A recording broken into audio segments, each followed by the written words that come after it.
Moving on, and Turkish President Recep Tayyip Erdoğan says he's ready to reinstate the death penalty if the people demand it in the wake of Friday's coup attempt. EU officials, however, have warned that Turkey's bid to join the bloc would be finished if Ankara did as such. Meanwhile, thousands of police officers, military personnel and judges have been either suspended or arrested as the Turkish leader carries out a purge. Let's talk now to Dr. Klass, a Turkey specialist from London School of Economics.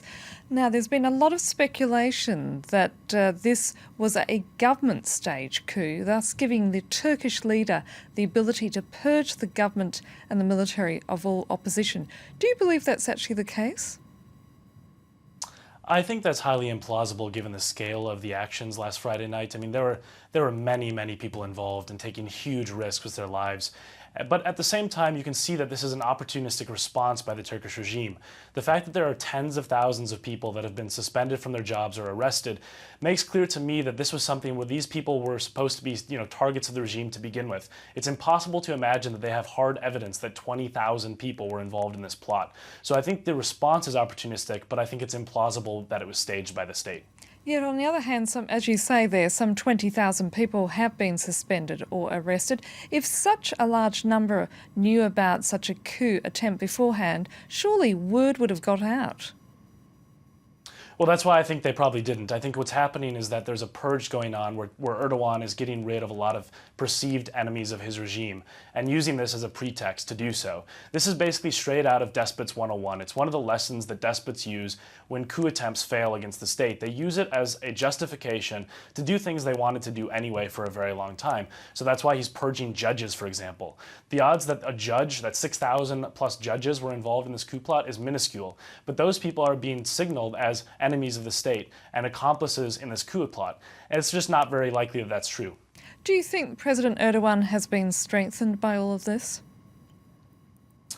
Well, he's trying to use it as a way to strengthen his grip on his authoritarian rule in Turkey. And usually what happens in the wake of coup attempts that fail is that presidents become somewhat paranoid, right? Because the military has just shown that it could reasonably unseat him. There was a possibility that the coup attempt could have succeeded, just as there often is in failed coup attempts. And now he's going to have to watch his back. And so the question is he going to be able to rule and govern properly without constantly responding erratically to perceived threats within the state? And this is a problem for Turkey and the world because Turkey represents such a geostrategically important partner in the region in the fight against terrorism and also dealing with the refugee crisis and also ending the bloody and long civil war in Syria.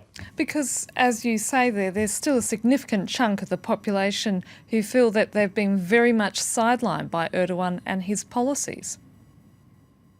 Yeah, President Erdogan has been rolling back democracy since he came to power in 2002. But what happened on Friday night gave him the opportunity that he's taking very firmly to accelerate that rollback. And so we can expect to see authoritarianism rise even more in Turkey, much to the chagrin of partners in Europe and in the West in general.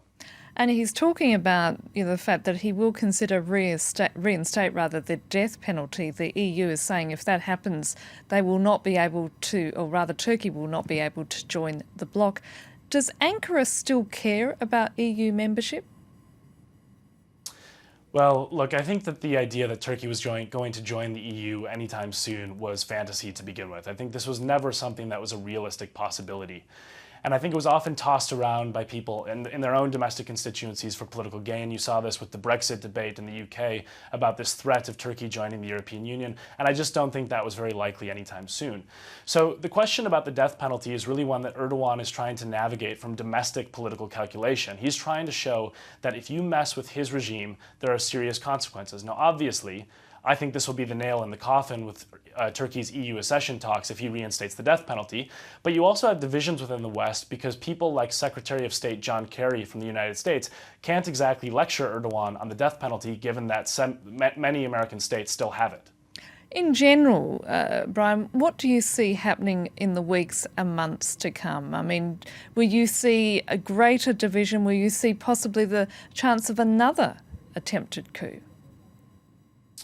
Well, I think the risk of a coup is always greater after a coup, but at the same time, I think that in this particular instance, that's not something we're likely to see because of the authoritativeness with which Erdogan has responded to this attempt.